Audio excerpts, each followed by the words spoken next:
皆さんはイギリスの郵便局と聞くと何をご想像されますでしょうか。イギリスの郵便局は長い間コミュニティの大事な拠点でした。手紙や小包を送るだけでなく、ニュースの受け取りや交流の場、銀行サービス、年金や生活手当の受け取り、さらには多言語での支援も兼ねています。郵便局は一応国営の機関として運営されていますが、国直営の郵便局は全郵便局の約 1% に過ぎません。それ以外の 99% は民間のオーナーによって現在運営されています。この20年、郵便局のネットワークは劇的に縮小し、2000年には1万8000以上の支店がありましたが、最新のデータでは約1万2000を下回っております。民間企業への売却が失敗だったとも囁かれている中、何が起こっているのか見ていきます。皆さんこんにちは、シンです。今回はですね、このイギリスの郵便局というか郵政民営化のお話についてちょっとお話がしたいなと思っています。で、今私はですね、ロンドン市内にあります、マウントプレザント、郵便物処理センターというところに来ていてですね、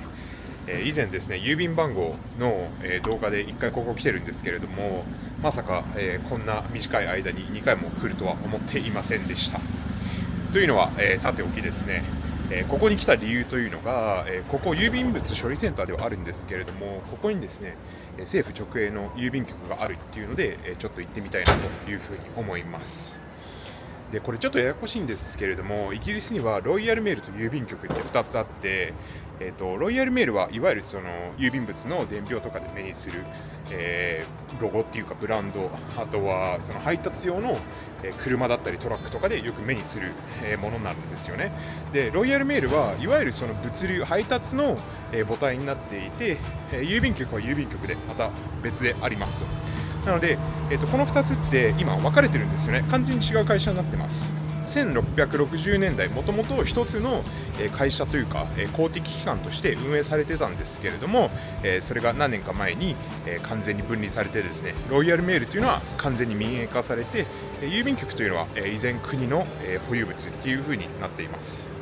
2013年、政府はロイヤルメールの株式の大部分を売却。理由としては運営の効率化、近代化、国民負担の軽減とされました。競合他社もこの時期から勢いをつけ始めたそうですが、それよりも金銭的な負担が大きいと指摘されていたのはロイヤルメールで働くスタッフの積立年金。もし積立年金をコストから除けば運営の数字は健全であると言えなくもなく、黒字化の可能性もありましたが、年金財務でアウトになってしまったようです。民営化直前、年金における負債が80億ポンドにも上ったそうで、健全な運営の妨げになっていました。諸説ありますが、積立年金が負担となった原因はいくつかあり、平均寿命が伸びたこと、金融危機にイギリスはじめ世界が直面したこと、そして国からの援助が足りなかったことがよく言われています。それもあり、国は株の売却に踏み切り民営化されたのですが、国家資産を割安で売った一時的な現金確保策だとの非難の声が多く、風当たりは厳しかったようです。で、こちらがマウントプレザントの郵便局になります。郵便局はですね、一応国営のままなんですけれども、貿易庁が管理してるんですよね。で、少しややこしいんですが、今イギリスにはですね、1万2000弱の郵便局っていうのがあって、そのうち国が直接運営しているのって1% 前後、数にして120前後の郵便局になるんですよね。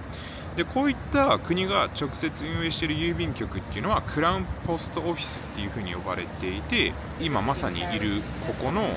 マウントプレザント郵便局というのがクラウンポストオフィスのカテゴリーに入ります。じゃあ残りの 99% の郵便局ってどうなってんねんって話になるんですけど、それら郵便局っていうのはサブポストマスターっていう風に呼ばれてるみたいです。これどういうものかというと、一般的な街中にあるお店、例えばその薬局だったりスーパーだったりにこの郵便局のカウンターがあるようなものになってるんですね。で、これ種類がいろいろあるんですけれども、特設のカウンターっていうところもあれば、もう本当に何の変哲もないただの普通のお店で郵便局の、郵便物の受け取りが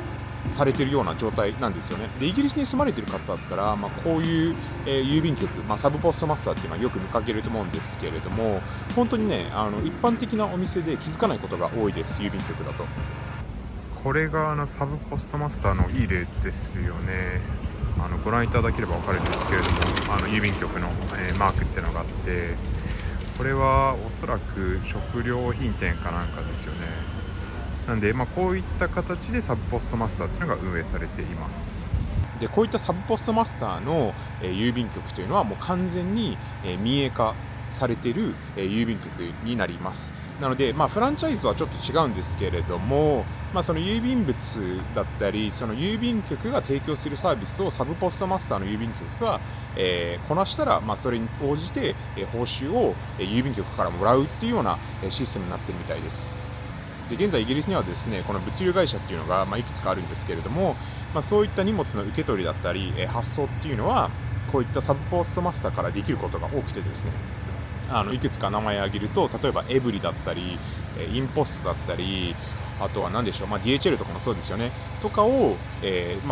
近所のスーパー薬局から送れるっていうようなものになっています。で僕の家の近くにですね、僕がよく使わせてもらっている、まさにこのサブポストマスターっていうのがあって、そこは食料品店なんですよね。でそこのオーナーから少しお話を聞いたんですけれども、その郵便物の、処理1件につきお金をもらっているっていうのもファクトなんですけれども、それ以外にもですね、固定で毎月いくらかもらっているみたいです。なんですけど、もう本当にビビたるものだと、そのオーナーさんは言ってました。じゃあなんでそれをやるのって聞いたら、結局その郵便物を例えば送るまたは受け取るっていうので客足が増えるんですよね。でその郵便物を送りに来た人がついでになんかこう飲み物だったりお菓子だったり買うっていうのでオーナーさんはそこから恩恵はもらえてるっていうふうに言ってました。で実際私もですね、これはファクトだと思っていて、僕そこのお店に行くたんびにですねパチモノの、ドバイチョコっていうのを買ってですね、3ポンドするんですけれども、買ってるのでこれは事実だと言えます。でこれ改めて言うことでもないんですけれども、イギリスのこの郵便局全体というのが、減少傾向というか衰退傾向にあってですね、クラウンポストオフィス、いわゆる政府直下の、郵便局っていうのが2012年頃、400の店舗があったそうなんですけれども、今では100前後の店舗になっちゃっていてですね、ロンドンとかだとあんまり著しくないんですけれども、その地方とかに行くと、このクラウン郵便局の減少が著しいって言われていて、結局その需要が追いついてないんですよね。なので人件費とかが払えなくなっちゃって、それで閉鎖をしてしまうっていうような状況が続いているみたいです。そして郵便局における提供サービスが縮小されています。一部直営の郵便局と一部サブポストマスターでは運転免許の更新など免許に関連するサービスが行えて、実はこれが意外とドル箱でした。2013年に更新された契約では毎年だいたい6400万ポンドの収益になっていたのですが、減少の傾向が止まらず、2024年3月をもって運転免許証との契約がなくなり、免許更新からの収益がゼロになりました。で免許更新の需要が減ってってるので、その車離れとかっていうよりかは、今ですね、オンラインで、運転免許証の更新ができるっていうので、郵便局に行く必要がなくなったよねっていうので、そこの需要が減少したみたいです。なんですけど、高齢の方とかが心配で、結局インターネットが使えないってなっちゃうと、どうしてもやっぱり郵便局で更新した方が、その高齢の方からすると便利なんですよね。なんでそういったことで、高齢の方々が、困っているのではないかっていうような推測があります。で今私の後ろにありますこちらの、ビルはですねキングエドワードビルっていうところなんですけれども、ここも、一時期、郵便局として運営していました。でここはですねかつてロンドンで最大の郵便局だったそうで、20世紀の大半はですね24時間営業だったみたいなんですよね。で残念ながら96年に、完全に閉鎖されてしまうんですけれども、今は、アメリカの、銀行のイギリス本社かなんかが、中に入っているような状態です。で現在、郵便局いろいろな変化っていうのが起こっていて、まさにご紹介したそのサブポストマスターの動きとかもそうなんですけれども、政府直営の、クラウンポストオフィスが、なくなっていくんじゃないか、それが、サブポストマスターにシフトしていくんじゃないかっていうような話とかがありますよね。でそれに加えてですね、その政府直営の、郵便局もいろいろ模索はしていて、ちょっとご紹介したいのが、イギリスって今、その街中からですね、銀行がかなり減ってってるみたいなんですよね。で郵便局はそこに目をつけてですね、その郵便局で、銀行でやる業務とかを、全うしてるような、話もあるんですね。なんで、例えば現金の預け入れだったり、引き出しだったりっていうのが、郵便局でできるようになっています。で実際ね、郵便局によって変わってくると思うんですけれども、ATM とかもあったりしてですね、郵便局兼銀行みたいな形で運営されているところがあります。でもっと言ってしまうと、現在その郵便局の機能というか、提供サービスというのも拡大していて、現在ですね、クラウンポストオフィス、全部が全部そうではないと思うんですけれども、お金の両替ができるようになっているんですね。これはですね、直近というよりかは、少し前からあるような気はしています。で、現在ですね、その両替の需要っていうのもなんかすごい増えているらしくてですね、そこが現在郵便局の収入源の一つっていうふうに言われていて、結構安定した収入源になっているみたいでですね、なんかいろいろ模索しながらやってってるんだなっていう気はします。でちなみにですね、私の後ろに、この郵便局のミュージアムっていうのがあるんですけれども、マウントプレゼントは歩いて、2、3分とこなんで、本当に裏に、この郵便局があるので、気になる方はぜひチェックしてみてください。今ご紹介したこの郵便物のミュージアム、向こうなんですけど、こっちにですね、メールレールっていうまた別の博物館があるみたいです。ちょっと聞いてみたらですね、こっちはなんかトロッコのアトラクションみたいなのがあって、なんか別々になってるみたいです。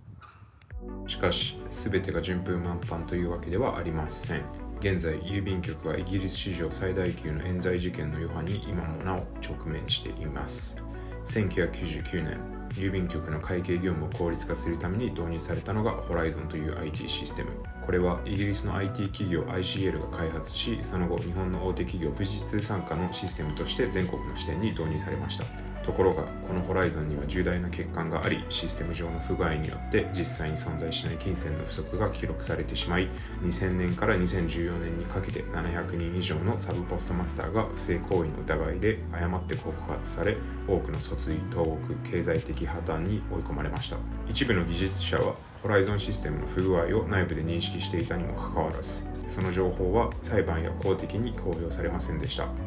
この冤罪スキャンダルは国民の深い不信感を招いただけでなく、2020年から法制化された公的調査につながりました。郵便局への信頼は回復されておらず、多くの人が隠蔽や経営体制の批判的な見解を依然持ち続けているような状況です。で今後イギリスにおける郵便局がどう変わっていくのかっていうのがすごく気になるところではあって、トレンドを見る限りなんとなくですけど、政府直営の郵便局っていうのは5年後10年後、なくなってしまうんじゃないかっていうふうに考えることができてですね、全て第三者のいわゆるそのサブ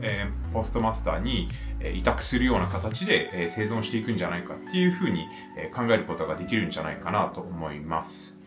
で動画の冒頭でもご紹介したんですけれども、このサブポストマスターっていうのはいわゆるもうすでにイギリスの商店街ハイストリートにある店舗に郵便局のサービスが併設されているような考え方になるので、そういった店舗がなくならない限りですね、郵便局っていうのは何かしらの形で生存はしていくような気もしています。でこの動画の内容自体はですね、郵便局というか郵政が民営化しているよっていうようなところの動画になるので、そこだけ見るとすると結構今の状態ってモヤモヤしているんですよね。なんか結構中途半端で、その半分政府が管理してて半分民間が管理してる、強いて言えば民間の方が全然管理してるイメージはあるんですけれども、じゃあどこまでこの政府が今後郵便局に対して力というかお金を費やしていくのかっていうところは相当気になるところなんじゃないかなと僕は思っています。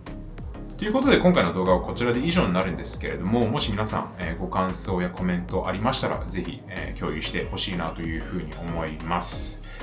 はい、今回の動画はこちらで以上となります。イギリスの郵便局が民営化されていくっていうお話についてでした。最後までご視聴いただきありがとうございます。